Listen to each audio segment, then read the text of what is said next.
Aujourd'hui, Alger tient à nouveau l'affiche, mais ce n'est plus le temps de la fièvre tricolore, des folies homicides et des drames personnels. Non, l'Alger d'octobre 63 ne brûle plus de la même fièvre. Le virus s'est logé à 150 km plus à l'est, en Kabylie, d'où l'un des anciens compagnons de captivité de Ben Bella brave ouvertement le pouvoir central en faisant de la surenchère socialiste. La relative incertitude qui en découle pour les lendemains benbellistes polarise l'attention sur une capitale redevenue sage. À Alger, on ne tue plus, on ne mitraille pas davantage, on attend. La ville a perdu près de 300 000 Français partis pour ne pas voir ça. Le drapeau du FLN sur le palais qui incarnait une certaine idée de la grandeur. L'influence française s'effiloche. Ses traces les plus visibles, ce sont les coffres vides des entreprises de déménagement abandonnées sur les quais. Malles de pieds noirs en fuite, parfois pillés avant d'avoir pu embarquer, valises géantes qui emportèrent pêle-mêle vers la métropole espérance déçue et rancœur recuite. Les meilleurs de ces bâtis servent aujourd'hui de gîte aux miséreux d'une ville surpeuplée malgré sa saignée d'Européens. Mais les influences se renouvellent. La Chine de Liu Shaoxi est présente à Alger. Elle y entretient 300 fonctionnaires d'ambassade parfaitement invisibles mais diablement actifs. Une exposition bric-à-brac qui montre aux Algériens comment on va au socialisme. Et Ben Bella sourit aux côtés des fils du ciel. Alger algérienne est un peu cubaine aussi. Des slogans fleurissent au carrefour. Ainsi s'entretient l'esprit de mobilisation qui doit permettre au peuple de gagner les batailles de demain. Guerre à l'analphabétisme, guerre aux ordures. L'esprit et le corps des Algériens passent par le principe purificateur de la révolution permanente. Alger n'est pas moins propre qu'avant l'indépendance, au contraire. On reblanchit, on balaie. Les ministres donnent l'exemple. Les rues rebaptisées au nom des héros libérateurs confèrent un sens inédit à cette ferveur. Sécession kabyle ou pas, le grand ordonnateur de la vie algérienne demeure Ben Bella. À 47 ans, cet homme porte seul les charges immenses d'un pays auquel l'histoire a fait le plus dangereux des cadeaux, l'indépendance. Il a juré sur le Coran qu'il ne faillirait pas à ses devoirs. L'Algérie, c'est lui, malgré Haït Ahmed et tout l'ancien GPRA, dissipé au vent amer des secrets règlements de compte. Vous sentez-vous lié, Monsieur le Président, par les accords d'Évian? Je suis lié par les intérêts de l'Algérie. Après une année d'indépendance, quel est le problème numéro un de la vie algérienne? Le problème numéro un de la vie algérienne reste toujours la réforme agraire. Et comment la construisez-vous? Eh bien, je la conçois comme une réforme totale, un texte de préparation qui viendra devant l'Assemblée dans quelques semaines et qui sera certainement retenu et qui intéressera toutes les terres algériennes. L'Algérie affronte chez elle d'extraordinaires problèmes. N'est-ce pas retarder leur solution que de participer activement aux luttes de libération en Afrique et dans le monde? C'est une erreur tragique que de croire que nous pourrions, en somme, nous régler nos problèmes intérieurs, internes, en oubliant la réalité qui dépasse nos frontières. Nous oublions ce monde en gestation. Et en oubliant aussi que nous devons rester fidèles à ce que nous avons été depuis 7 ans et demi. Et nous pourrions nous trouver isolés, notre propre expérience ici pourrait se trouver menacée de l'extérieur et par la même remise en cause. Nous pensons donc que l'action sur le plan extérieur est le complément naturel d'une véritable action sur le plan interne. Voulez-vous nous définir votre conception du socialisme? Ma conception, eh bien, je l'ai définie hier. Le socialisme, c'est la liquidation des privilèges.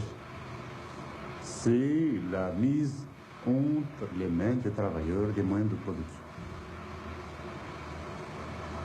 D'une façon générale, c'est selon la devise du socialisme, chacun, selon ce qu'il travaille.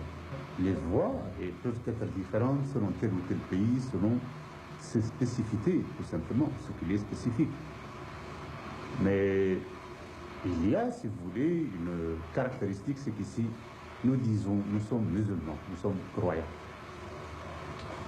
Vous êtes religieux, je pense. Et si vous l'êtes, comment conciliez-vous islam et socialisme? Bien, figurez-vous que l'islam nous aide à faire le socialisme. L'islam condamne les œuvres. L'islam impose le zakat, qui est l'impôt.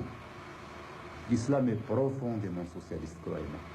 D'autre part, l'islam est une religion où le clergé n'existe pas, où le croyant est en face de son Dieu, sans intermédiaire. Et ici, du moins ici, en terre d'islam, l'islam nous aide plutôt à pratiquer le socialisme et à engager dans des conditions beaucoup plus valables notre expérience socialiste. Il n'y a donc, selon vous, apparemment aucune contradiction. Il n'y a aucune contradiction, absolument. Si la socialisation devait aboutir au communisme, est-ce que vous la considéreriez alors comme la seule voie pour votre pays? Je me méfie des conditionnels. Si la question est mal posée. Pour nous, il y a une réalité. Il faut qu'il y ait une expérience socialiste, mais il ne conduira pas au communisme. Car nous sommes croyants et car les 99% de cette population bien sûr, est croyante. La majeure partie de cette population est croyante. Je suis croyant moi-même. Cette idée, il la répand comme un insecticide à travers tous les micros qui s'offrent à lui. Elle doit tuer l'ivraie coloniale, déraciner les arbres capitalistes qui cachent la forêt algérienne. L'Algérie sera socialiste dans la foi de l'islam. Il faut que le monde le sache. J'ai eu déjà l'occasion de le dire à certains amis communistes qui sont ici. Je voudrais parler très franchement. Pour nous, il est essentiel qu'on nous laisse notre Allah. Et nous sommes prêts à aller plus vite que n'importe quelle révolution socialiste.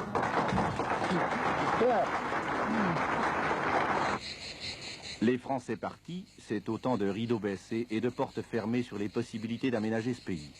Et pour vivre, il ne suffit pas d'avoir pillé ces maisons sans habitants. Il faut reprendre les charrues et avec elles, venir à bout des milliers d'hectares en friche. C'est par là que commence l'indépendance. Hélas, tous les problèmes se posent en même temps. Il faut créer des cadres, apprendre aux gens à vivre dans le siècle, faire des techniciens, former des ouvriers qualifiés tout en donnant à manger au peuple, car le peuple a faim. Fin de victoire surtout, et celles que l'indépendance lui offre ne pourront être avant longtemps à la mesure de ses appétits. Car les Algériens sont à l'image de tous les peuples sous-développés. Ils veulent être heureux trop vite. Certes, l'Algérie n'est pas restée improductive depuis la libération. On a labouré, ensemencé. La récolte de cette année n'est pas inférieure à celle de l'an passé. Mais les produits du sol n'ont pas changé. Trop de vignes, pas assez de blé. Et l'on a trop peu de délai devant soi pour reconvertir sagement. Alors on le bouleverse tout ce qui existe pour trouver le remède. Et c'est cela la socialisation d'Algérie. Une planification forcenée de la misère. Une égalisation par le bas afin que tout le monde s'élève en même temps. L'autogestion des biens vacants en est le moteur. Et c'est pourquoi Alger mange du pain socialiste, boit de l'orangeade socialiste.